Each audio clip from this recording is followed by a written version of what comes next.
Muy buenos días. Un saludo fraternal a cada uno de los hermanos de la iglesia de Alborada, del norte, de Bosa. Y es para mí un privilegio poder servir a la causa de Cristo y a su reino por medio de estas escuelas dominicales. Y bien, antes de continuar, quiero que me acompañen en oración. Bendito Padre Celestial, gracias por tu día. Gracias, Señor, por permitirnos poder deleitarnos hoy en tu día. Día, Señor, que tú has establecido para que tu pueblo se reúna a buscar de ti. Y Padre amado, en esta mañana ruego de la asistencia de tu Espíritu. ¿Quién soy yo, Señor, para llevar tu palabra? ¿Quién soy yo, Señor? Solo un siervo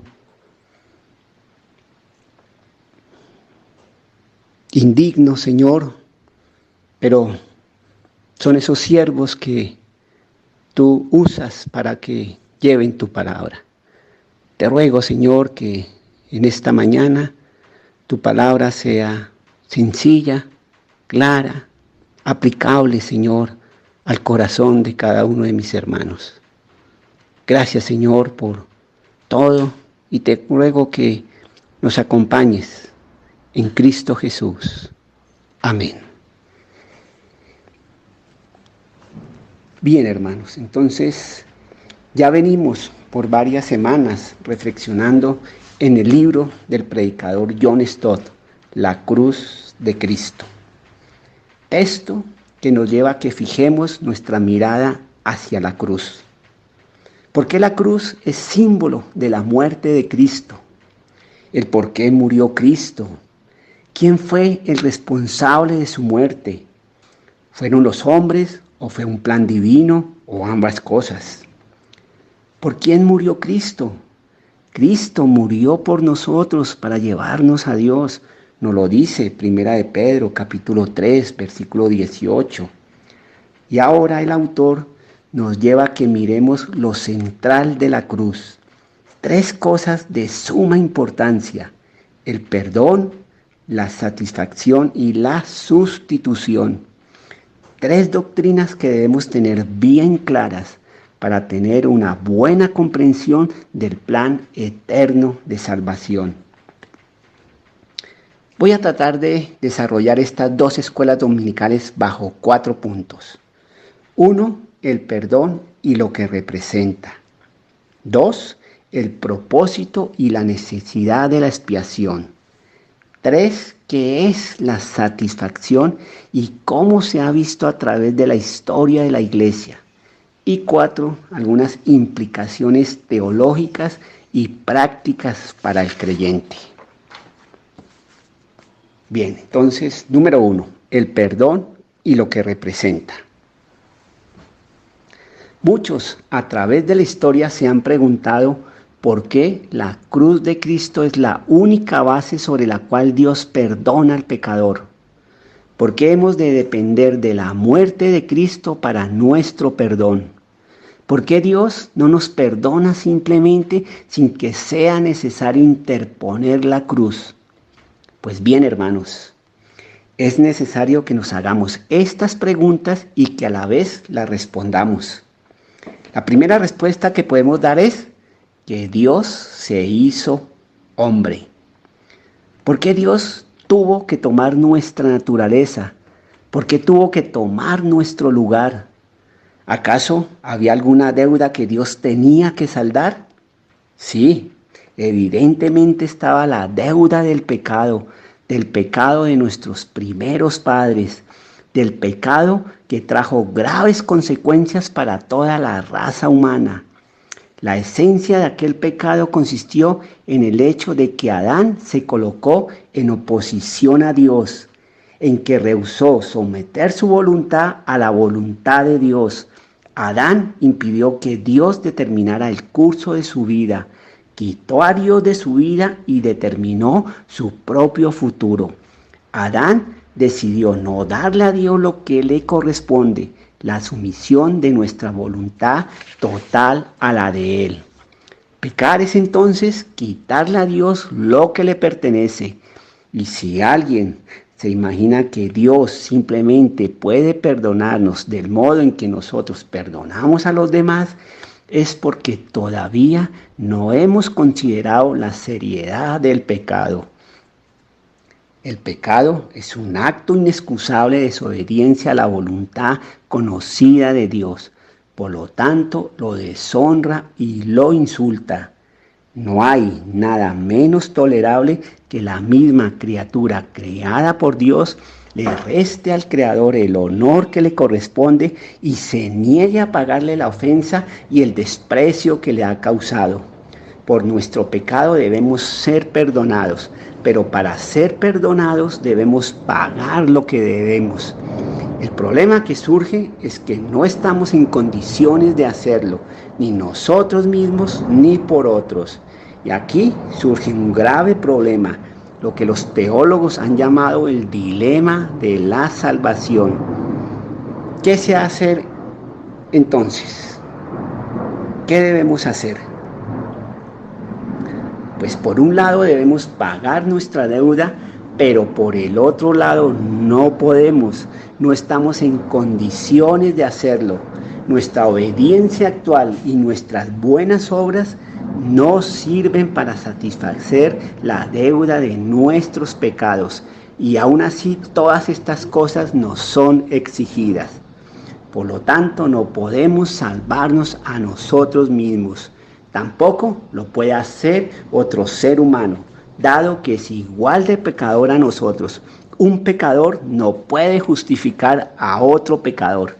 Entonces, el dilema aquí es que el hombre pecador le debe a Dios a causa del pecado lo que no puede devolver, pero a menos que lo haga no puede ser salvo. Entonces, hermanos, ¿cómo resolvemos este dilema de la humanidad? Pues no hay nadie que pueda dar satisfacción sino Dios mismo. Pero el punto aquí es que el hombre mismo es el que debe hacerlo. Él fue el que pecó. Entonces, ¿cuál es la solución? Pues la solución es alguien que sea Dios hombre. Solo Él lo puede hacer. No hay alguien que sea mitad Dios y mitad hombre, o un ser que fuese Dios y no hombre, u hombre y no Dios, o una mezcla de ambos. Y por ello ni hombre ni Dios no reuniría las condiciones. Por eso es necesario que la misma persona que ha de dar satisfacción sea plenamente Dios y plenamente hombre, ya que nadie puede hacerlo sino uno que sea verdaderamente Dios, y nadie debería hacerlo sino uno que sea verdaderamente humano. Por eso la respuesta: Dios se hizo hombre en la persona de Cristo.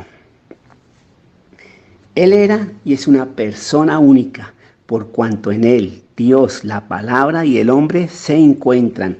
Juan capítulo 1, versículo 1. En el principio era el verbo, y el verbo era con Dios, y el verbo era Dios.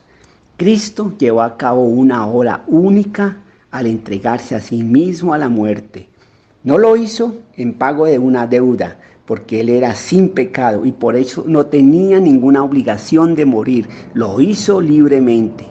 ¿Recuerdan de ese plan, de ese consejo eterno de redención, ese plan trinitario que existía antes de la fundación del mundo? Primera de Pedro, capítulo 1, versículo 20, ya destinado desde antes de la fundación del mundo, pero manifestado en los postreros tiempos por amor de vosotros. Nos lo explicaba el hermano Jairo en su escuela dominical.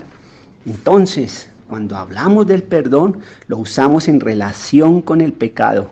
Es la deuda, es la de cancelar la deuda, es la de quitar la barrera de enemistad con Dios y efectuar la reconciliación.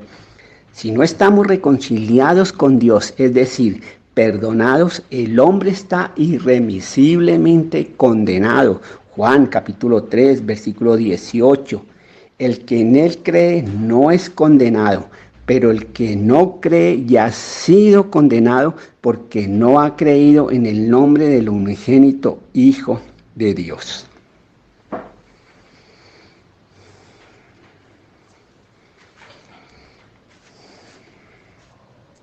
Y la segunda respuesta que podemos dar a la pregunta, ¿por qué la cruz de Cristo es la única base sobre la cual Dios perdona al pecador? Es porque el pecado de Adán y Eva ha ofendido y ha afectado la majestad de Dios. Su justicia y santidad han sido afectadas.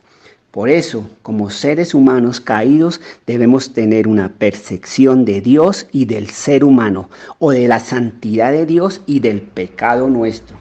El perdón se constituye para el ser humano la más clara de las obligaciones y para Dios el más profundo de los problemas.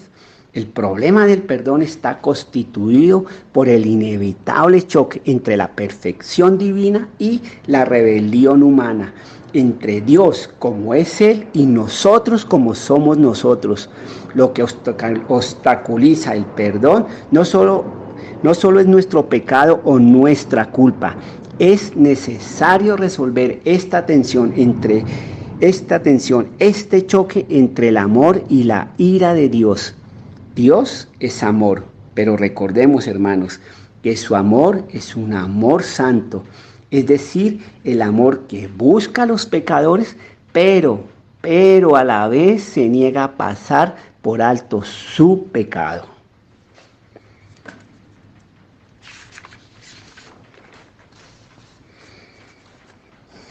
Preguntémonos,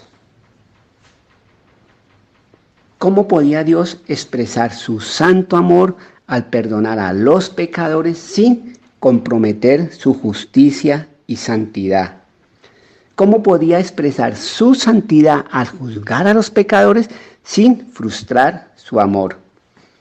En palabras del profeta Isaías, ¿cómo podía ser simultáneamente Dios justo y Salvador? Busquemos la cita, Isaías 45, versículo 21.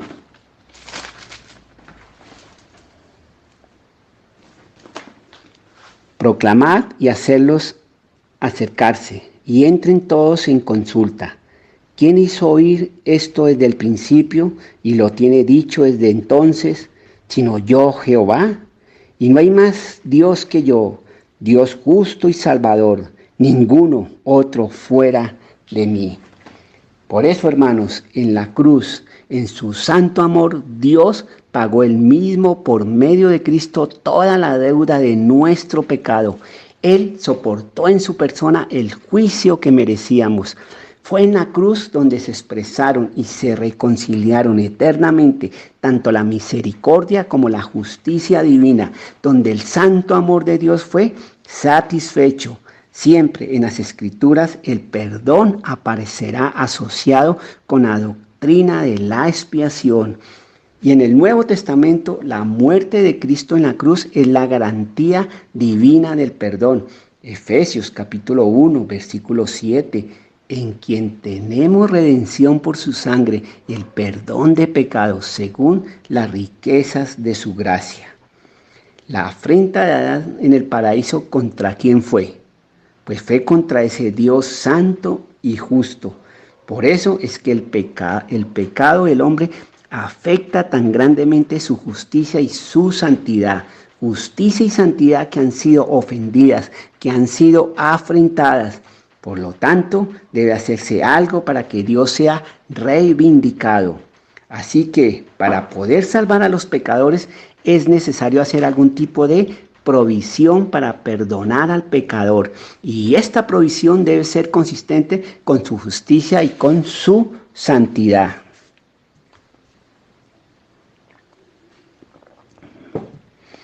Es más, hermanos, debe ser una provisión que sea consistente con todos sus atributos, es decir, con todas las perfecciones del carácter divino, carácter que se expresa en su inherente o intrínseca naturaleza. Por eso es que Dios, siendo santo y justo, odia el pecado, no lo puede soportar, no le gusta. Lo expresó el profeta Habacuc, capítulo 1, versículo 13. Muy limpio eres de ojos para ver el mal, ni puedes ver el agravio. Salmo 45, versículo 7. Has amado la justicia y aborrecido la maldad. Es el pecado que le provoca ira que provoca su justicia. Nos lo enseñaba el hermano Fernando hace 8 días.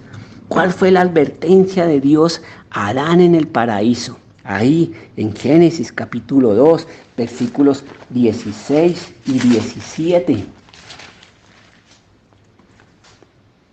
Y mandó Jehová Dios al hombre, diciendo: de todo árbol del huerto podrás comer, mas del árbol de la ciencia, del bien y del mal, no comerás, porque el día que de él comieres, ciertamente morirás. Estos 2 versículos, hermanos, hablan de las estipulaciones de Dios en el Edén. Dios amenazó con la muerte como la pena por el pecado.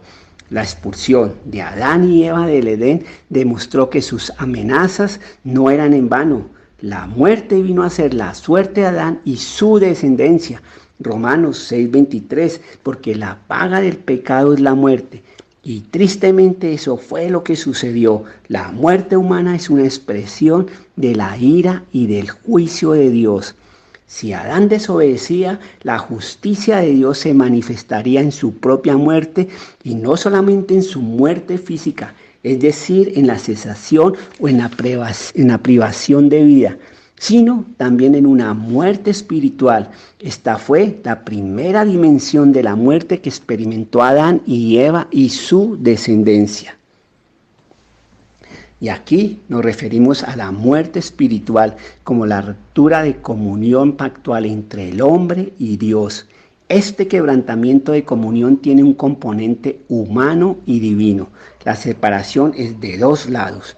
Uno, el hombre se separa de Dios y Dios se aleja del hombre.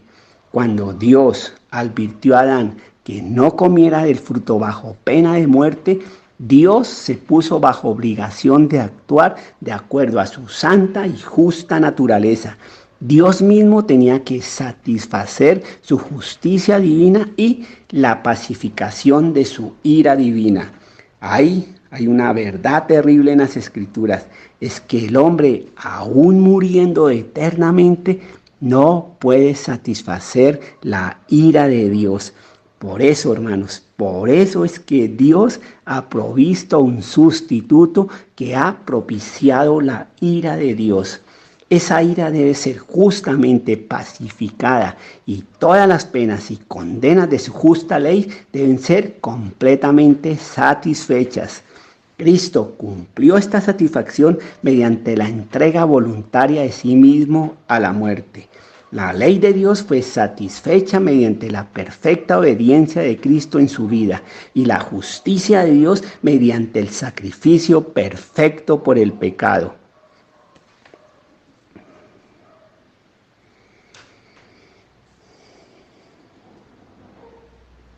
¿Cómo logró Dios esto? ¿Cómo hizo Dios para poder mantenerse justo y al mismo tiempo ser el que justifica a los pecadores? Romanos 3:26, con la mira de manifestar en este tiempo su justicia, a fin de que Él sea el justo y el que justifica al que es de la fe de Jesús. Un comentario respecto a este versículo tan central. ¿Debe el hombre culpable permanecer bajo la ira de Dios? ¿Es la herida para siempre incurable? No, bendito sea Dios. Hay otro camino abierto para nosotros, la justicia de Dios, justicia que Dios ordenó, proporcionó, para que por medio de la fe aceptemos esa justicia. Justicia que nos es dada cuando creemos en Cristo, cuando lo aceptamos, cuando vivimos unidos a Él. En todas ellas, judíos y gentiles son bienvenidos por igual a Dios a través de Cristo. No hay ninguna diferencia, su justicia está sobre todos los que creen. Tenemos esa gracia gratuita que es puesta sobre nosotros como una corona. Pura misericordia, no hay nada en nosotros para merecer tales favores. Viene libremente a nosotros, ya Cristo lo compró y pagó el precio. Y la fe tiene especial referencia a la sangre de Cristo como la que hizo la expiación. Dios en todo esto declara su justicia. Es evidente que él odia el pecado, siendo nada menos que la sangre de Cristo haría completamente satisfacción por la justicia de Dios. Dios ya no tiene que reclamar ninguna deuda cuando el fiador ha pagado y Dios ha aceptado completamente la satisfacción por el pecado. Lo que obstaculiza el perdón no es solo nuestro pecado o nuestra culpa. Es necesario resolver la tensión entre el amor y la ira de Dios para con los pecadores culpables.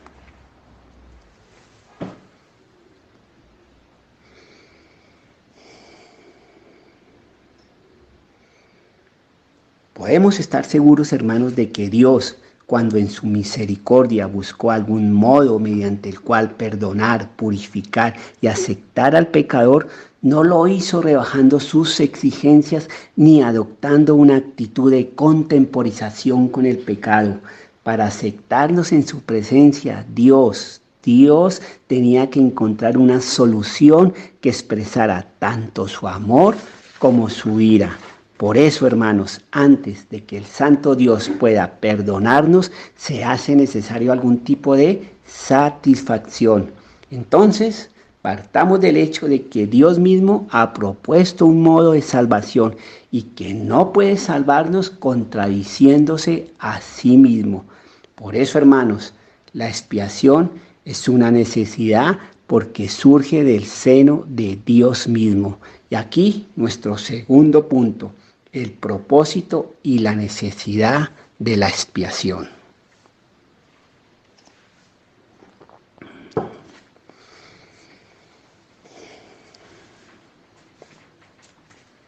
Según la Biblia, ¿cuál fue el propósito del sacrificio de Cristo? ¿Qué estaba haciendo Cristo al morir en la cruz? ¿Cuál es la esencia y el corazón de la expiación? Pues la respuesta es que el sacrificio de Cristo fue una satisfacción penal sustitutoria. El sacrificio de Cristo fue sustitutorio. Cuando empleamos la palabra vicario, la utilizamos para explicar el concepto de sustitución en referencia a la muerte de Cristo. Por eso, hermanos, es que oímos decir que la muerte de Cristo fue un sacrificio vicario. Y cuando decimos vicario, se refiere a aquello que es hecho o que es sufrido o que es logrado por una persona en lugar de otra. Hay una diferencia entre expiación personal y expiación vicaria. Cuando el hombre se separó de Dios, llegó a ser un transgresor y como tal debía satisfacción a Dios. El hombre solo podía expiar su pecado sufriendo la paga del pecado eternamente. Y esto es lo que Dios debería haber requerido en estricta justicia. Dios mismo, si Él no hubiera actuado en amor y compasión con el pecador, sin embargo, en lugar de insistir en tal expiación personal, Dios designó un vicario, un sustituto. Jesucristo fue el que tomó el lugar de los hombres y este vicario expió el pecado de la humanidad y logró una eterna redención para el hombre. Por eso, en este caso, la parte ofendida misma proveyó la expiación. La expiación vicaria lograda por Cristo fue prefigurada en los sacrificios de los animales en el Antiguo Testamento. Las mismas escrituras repetidas veces dicen que estos sacrificios eran expiación por el pecado y así resultaban en el perdón del transgresor. Levítico capítulo 4, versículo 20. Y hará de aquel becerro como hizo con el becerro de la expiación. Lo mismo hará de él. Así hará el sacerdote expiación por ellos y obtendrá el perdón. Hay la misma idea en el versículo 31, en el versículo 35. Y en el libro de Hebreos, si vamos al Nuevo Testamento, vemos cómo todos los sacrificios en el Antiguo Testamento señalaban y eran un tipo del sacrificio de Cristo. Eran una sombra de lo verdadero, de lo que había de venir. Si vamos a Levítico, capítulo 4, versículos del 1 al 4. Leámoslo. Habló Jehová a Moisés diciendo: habla a los hijos de Israel y diles: Cuando alguna persona pecare por yerro en alguno de los mandamientos de Jehová sobre cosas que no se han de hacer, e hiciere alguna de ellas, si el sacerdote ungido pecare según el pecado del pueblo, ofrecerá a Jehová por su pecado que habrá cometido un becerro sin defecto para expiación. Traerá el becerro a la puerta del tabernáculo de reunión delante de Jehová, y pondrá su mano sobre la cabeza del becerro y lo degollará delante de Jehová. Resumiendo estos versículos, el sacerdote tenía que poner su mano sobre el sacrificio, en este caso el becerro, y este becerro sacrificado sería aceptado en lugar de la persona como expiación de sus pecados. Es un símbolo donde se ilustra la transferencia de responsabilidad, la transferencia de la culpa, la carga del castigo que merece el pecado. Todo es transferido a la víctima inocente. Recordemos, hermanos, que no había ningún valor en el becerro o en el macho cabrío. Hebreos capítulo 9, versículos 11, 12, 13, 14. Especialmente versículo 12, dice: pero estando ya presente Cristo, sumo sacerdote de los bienes venideros, por el más amplio y más perfecto tabernáculo, no hecho de manos, es decir, no de esta creación, y no por sangre de machos cabríos ni de becerros, sino por su propia sangre, entró una vez para siempre en el lugar santísimo, habiendo obtenido eterna redención. Y saltemos a Hebreos capítulo 10, versículos 11 y 12. Y ciertamente todo sacerdote está día tras día ministrando y ofreciendo muchas veces los mismos sacrificios que nunca pueden quitar los pecados. Pero Cristo, habiendo ofrecido una vez para siempre un solo sacrificio por los pecados, se ha sentado a la diestra de Dios. Pues todos estos sacrificios del Antiguo Testamento eran solamente una sombra de lo real. Es un tipo, es un símbolo del mejor sacrificio que habría de venir, del verdadero sacrificio que tenía un valor infinito. No fue un animal que fue entregado como el verdadero sacrificio. Fue el Hijo de Dios que, como Dios hombre, voluntariamente y con propósito eterno, se entregó en sustitución del hombre.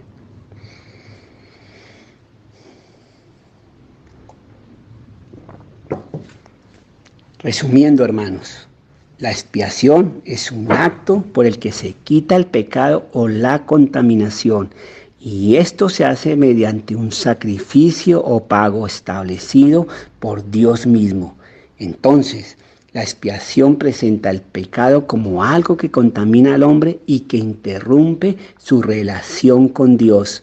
Dios mismo es el que brinda el medio para restablecer la relación rota por el pecado, ya que el hombre por sí solo no puede hacerlo. La expiación demuestra dos cosas. Uno, la justicia de Dios, porque Él mismo demanda un castigo por el pecado. Y dos, el amor, porque el Dios mismo provee un sustituto para el pecador. Por último, demuestra los beneficios para aquel que acepta la provisión expiatoria de Dios. 3 beneficios encontramos. 1. La limpieza de la contaminación. 2. El perdón de la culpa. Y 3. La liberación del castigo merecido. Entonces, hermanos, la expiación es una necesidad, ya lo dije, porque surge del seno de Dios mismo. Bien, ahora miremos cuál fue la causa y la necesidad de la expiación. Las mismas escrituras hallan la causa de la expiación en la complacencia de Dios para salvar a los pecadores por una expiación sustitutiva. Isaías capítulo 53, versículo 10, dice: con todo eso Jehová quiso quebrantarlo, quiso entregarlo, sujetándole a padecimientos cuando haya puesto su vida en expiación por el pecado. Y como ya lo dije antes, esta complacencia de Dios de salvar a los pecadores por una expiación sustitutiva está fundada en el amor y la justicia de Dios. Fue el amor de Dios que ofreció a los pecadores una vida de escape. Juan 3:16, porque de tal manera amó Dios al mundo que ha dado su Hijo unigénito, para que todo aquel que en él crea no se pierda, mas tenga vida eterna. Pero también fue la justicia de Dios que requirió que las demandas de la ley se cumplieran. Romanos capítulo 3, versículos 25 y 26. A quien Dios puso como propiciación por medio de la fe en su sangre para manifestar su justicia a causa de haber pasado por alto en su paciencia los pecados pasados, con la mira de manifestar en este tiempo su justicia, a fin de que Él sea el justo y el que justifica al que es de la fe de Jesús.